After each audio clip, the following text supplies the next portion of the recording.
Naitwa Dr. Victor Ngota, ni daktari bingwa wa upasuaji wa watoto katika Hospitali ya Taifa ya Muhimbili. Leo tumefanya upasuaji wa mtoto ambaye alizaliwa akiwa ameungana, na katika hii aina ya watoto walioungana kwa aina yake kwa kitaalamu tunaita parasitic conjoined twins.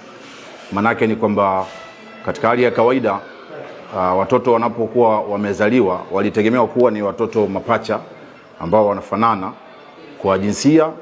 Sasa inapotokea kwamba wanashindwa kutengana, maanake kusplit, kunaweza ukatokea watoto mapacha walioungana ambao wako kamili, na kuna option nyingine ambayo ni rare, hii ambayo watoto wanazaliwa wameungana lakini mtoto mmoja yuko complete na mwingine amezaliwa akiwa na mapungufu, kwa maana hana viungo vyote vya kumweza kufanya aishi. Kwa hiyo kwa leo tumefanya upasuaji mkubwa tukishirikisha timu ya madaktari wa bingwa wa usingizi, lakini pia kutokana na aina ya muunganiko wa viungo tumemshirikisha pia daktari bingwa wa upasuaji katika upande wa wanasema plastic and reconstructive surgery. So upasuaji umekwenda vizuri.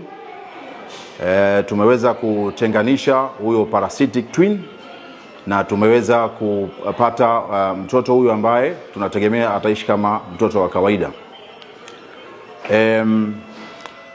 Katika hii pair ya parasitic conjoined twin tulio separate leo, ambayo imetuchukua kama muda wa masaa 3 kuweza kukamilisha zoezi, huyu mtoto alikuwa ameungana, sehemu yake ya ini ilikuwa imeingia kwenye kitu tunaita omphalocele, lakini pia mtoto wetu huyu ambaye sasa tunategemea amekamilika, yeye alikuwa ndio anatoa damu kumpa huyo parasitic twin, kwa sababu huyo parasitic twin yeye anakuwa hana baadhi ya viungo muhimu kama moyo, kifua na kichwa. Kwa hiyo ana viungo vingine lakini hana vile viungo ambavyo vinamsaidia yeye kuweza kusafirisha damu kwenye mwili wake.